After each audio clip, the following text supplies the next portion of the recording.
আউযু বিল্লাহি মিনাশ শাইতানির রাজিম বিসমিল্লাহির রহমানির রহিম। প্রিয় ভিউয়ার বন্ধুগণ, আজকের ভিডিওর বিষয়বস্তু হচ্ছে মরণবাণ, আগুনবাণ, অগ্নিবাণ বলে। মরণবাণ, অগ্নিবাণ, ফানিবাণ, মাটিবাণ, গাছবাণ অর্থাৎ সর্বপ্রকার বাণ কাটার মন্ত্র ও আমল। আজকের ভিডিওর বিষয়বস্তু হবে সর্বপ্রকার বাণ কাটার আমল। মরণবাণ হোক, অগ্নিবাণ হোক, ফানিবাণ হোক, বাতাসি বান হোক, আকাশি বান হোক, মাটির বান হোক, মাটির বানও আছে একটা, মাটির বান হোক, গাছ বান হোক, যে কোনো বান কাটার আমল। তো আমলটি করার আগে সর্বপ্রথম দুরূদ ইব্রাহিম 3 বার থেকে 7 বার পাঠ করবেন। দুরূদে শিফা পাঠ করবেন 3 বার। দুরূদে সাইফুল্লাহ পাঠ করবেন 3 বার। আল্লাহুম্মা সাল্লি আলা সাইয়্যিদিনা মুহাম্মাদিন সাইফিল্লাহিল কাতিয়্যি আলাইহি ওয়াসাল্লাম, এটাও 3 বার পাঠ করবেন। পাঠ করার পরে যেহেতু আপনি বান কাটবেন, তো শত্রু তো আপনার বান কাটে বাধা দিবে। যখন শত্রু যত বাধা দিতে পারতেছে না, যেমন হয়তো আপনার আপনার চাচা, আপনার ভাই ব্রাদার আপনার শত্রু হইয়া একজন কবিরাজের কাছে গেল, কবিরাজের কাছে যাই টেয়া দিল 20,000 বা 50,000 যে অমুকরে মেরে ফেলেন। এখন ওনারা তো বসে থাকবে না, ওনারা চেষ্টা করবে যেন বানটা কাটতে না পারে। তো যে শত্রুরে শিখিয়ে দিবে অনেক কিছু, তো শত্রু যেন বান কাটতে দিবেন আপনাকে। তো শত্রুর জবান বন্ধ করে দিবেন। শত্রুর জবান প্রথমে বন্ধ করবেন, পরে আমল করবেন। শত্রুর জবানটা বন্ধ কীভাবে করবেন? আগে তো দুরূদ শরীফ পাঠ করলেন এরপর বিসমিল্লাহির রহমানির রহিম বলে এই মন্ত্রটা পাঠ করবেন। বিসমিল্লাহির রহমানির রহিম। কলবে মারিলাম বুদ্ধিনাশের কোরআনি বান, বাক্যের দাপটে বানের চোটে কেঁপে উঠে পান। কণ্ঠে মারিলাম কণ্ঠনিশি নিফাত বান, কণ্ঠ বানের চোটে বন্ধ থাকিবে জবান। কসম আল্লাহর দোহাই পাক কোরআন, গাভীর দিলে বাছুর লাগে জলে উজায় মাছ, কুফরি বাক্য মুখে নিলে হবি জিন্দা লাশ। আমার এই বান চালাইবে আল্লাহ নিরঞ্জন, এই বান ঠেলে যদি আগে বাড়াস পা, দোহাই লাগে আল্লাহর কসম আজরাইলের কাছে যা, আজরাইল তার কলিজা ছিঁড়ে খা। আলিফে আদম, আলিফে আল্লাহ, আলিফে আলী, ইয়া আলী, ইয়া আলী, ইয়া আলী।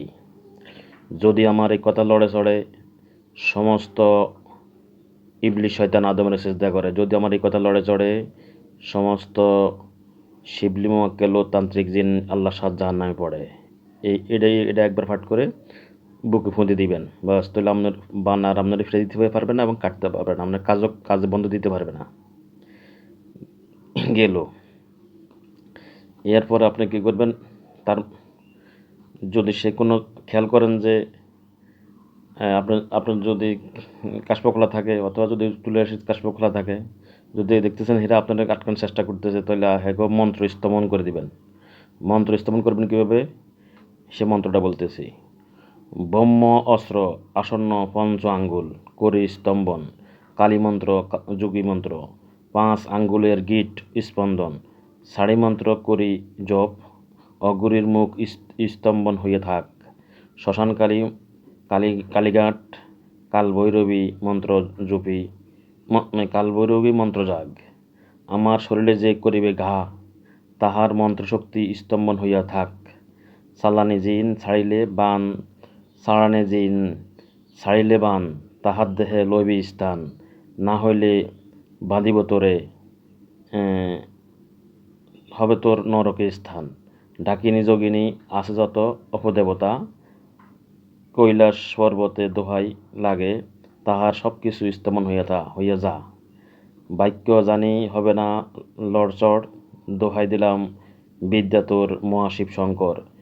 স্তম্ভন নম, স্তম্ভন নম, স্তম্ভন নম। এই স্তম্ভন অর্থাৎ তার সে মন্ত্র স্তম্ভন হয়ে গেলে সে আর আপনার উপরে কোনো মন্ত্র প্রয়োগ করতে পারবে না। অর্থাৎ আপনার বান কাটতেছেন, এখানে আর কোনো তার কার্যকারে আপনার বান কাটা বাধা দিতে পারবে না। এরপরে কী করবেন আপনি? ছোট্ট আমলটা হচ্ছে, যদি রুগী কাছে থাকে তার শরীরে ফুঁ দিবেন, ফানিতে ফুঁ দিবেন, ফানি খাবাই দিবেন, গোসল করাই দিবেন। আর যদি দূরে থাকে তোর মাটিতে মাটির মধ্যে দাগ দিবেন আর এগুলো ফাট করবেন আর মাটির মধ্যে কাটবেন তার নাম নিয়ে, রুগীর নাম নিয়ে। মাটির মধ্যে যদি রুগী দূরে আছে এটা কাছে নেবেন, মাটিতে কাটবেন। আর যদি রুগীর সামনে থাকে রুগীর শরীরে ফুঁ দিবেন, পানিতে ফুঁ দিবেন। কি বলবেন? বিসমিল্লাহির রহমানির রহিম। 30 কোটি বান হাজারো কুকালাম এবং হাজারো কুফুরি কালাম, মরণ বান, অগ্নিবান, নাড়িকাটা বান, গাছ বান, মাছ বান, সর্বপ্রকার বান কাটিয়া করিলাম খান খান। দোহাই ইয়াসিন আলিফ লাম মিম, দোহাই ইয়াসিন আলিফ লাম মিম। যদি আমার এই কথা লড়ে সমস্ত ইবলিশ শয়তান আদমের সিজদা করে। যদি আমার এই কথা লড়ে শিবলি মুয়াক্কেল এবং তান্ত্রিক জিন সকল সবাই আল্লাহর সাত জাহান্নামে পড়ে। দোহাই আল্লাহ, দোহাই আল্লাহ, দোহাই আল্লাহর। বাস 3বার ফাট করে 3টে ফুঁ দিবেন। দূরে থাকলে মাটিতে ফুঁ দিবেন, কাছে দিকে কাটবেন আর ফুঁ দিবেন, আর কাছে হলে পানিতে ফুঁ দিবেন। এই পানি খাওয়াই দিবেন এবং রুগীরে গোসল করে দিবেন। সঙ্গে সঙ্গে রুগীর বান কেটে যাবে, বান ফেরত চলে যাবে। আচ্ছা, এইটা হলো একটা দোয়া। দ্বিতীয় দোয়াটা হচ্ছে 2 নম্বর দোয়াটা হচ্ছে